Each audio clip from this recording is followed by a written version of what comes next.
Mansa Story, Season 1, Episode 15. It's a small world, Mrs. Amposa. I'm watching you, Obed said and left with Mansa. Indeed, Mrs. Amposa was really scared, having heard those words coming from Obed. He was his new worry and was determined to find out who Obed really was.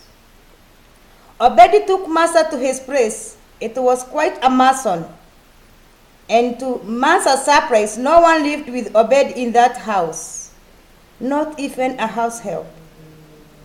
Mansa from the initial stage felt safe, but was she alone with a man in the house? That was one thing that made her felt worried. Obed was a gentleman. He fed her breakfast in her room, took care of her, brought anything that she wanted before she even asked.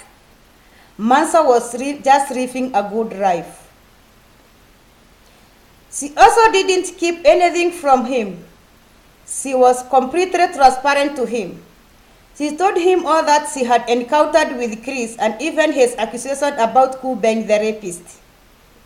Obed then advised her not to make any conclusion, but he would help her to find who really the culprit was.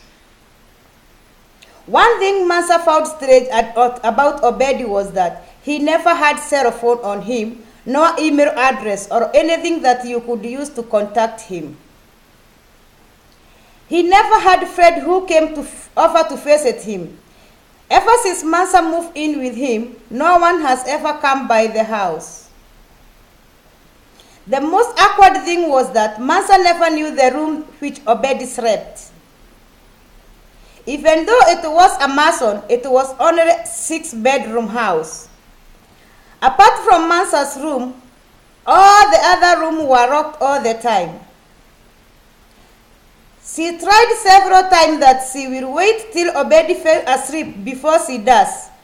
With that, she will be able to monitor him and eventually get to know where he sleeps. But it was to no avail. She was always the first to fall asleep before Obed. Usually, they wake up and have morning devotion or prayer together at the living room. But something happened on one of the occasions. After one morning devotion, Mansa somehow found herself on Obed's lap as they watched television together. Mansa was getting used to Obed. She stared at him and strangely she wanted to kiss him. It looked as if Mansa was gradually falling in love with Obed.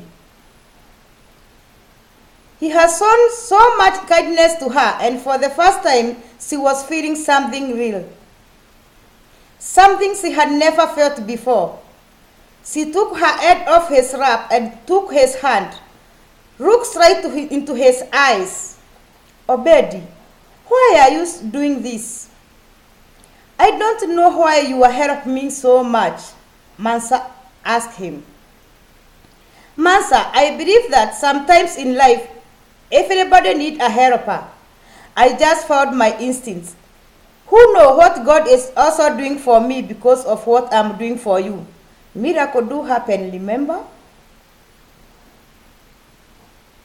But you just don't feel it because we humans are too dependable on pastors, friends, and whoever they can trust. I am not the one you should be asking this question. God himself will give you an answer, Obed said. His word was just so pleasing to her ears. There is no person who has attained perfection. But for Obed, it seems he has. Mansa kept looking into her eyes. She felt like kissing him. She just mentioned his name and drew her face closer to his. At this moment, Obed knew the intention of Mansa. They virtually felt each other's breath. However, Obed withdrew and stood up from where Mansa was sitting. Mansa came to her senses and somehow regretted her action. She apologized to Obed and quickly ran into her room. Who, on the other hand, was trying to get Mansa's contact for several times but was to no avail. He decided to come back home when his mother told him about Mansa and Obedi. Ku was furious and somehow jealous for a reason known to himself. Without wasting any time, Ku quickly rushed home with the motive of questioning his mother for making Mansa move in with Obedi. He banged into the house and went straight to his mother's room, only to see her really sick in bed. All his life, she has known her mother to be a very strong woman. It seems this sickness was quite difficult for her to handle. But to his mother's surprise, he was not really bothered about her sickness. All he wanted was to know the whereabouts of Mansa. "Mom, where is Mansa? Show me where she is. I need her address," Ku asked his mother in a very angry tone. "Ku, why are you so concerned about that girl when your mother, is seriously sick in bed?" Mrs. Amposa said.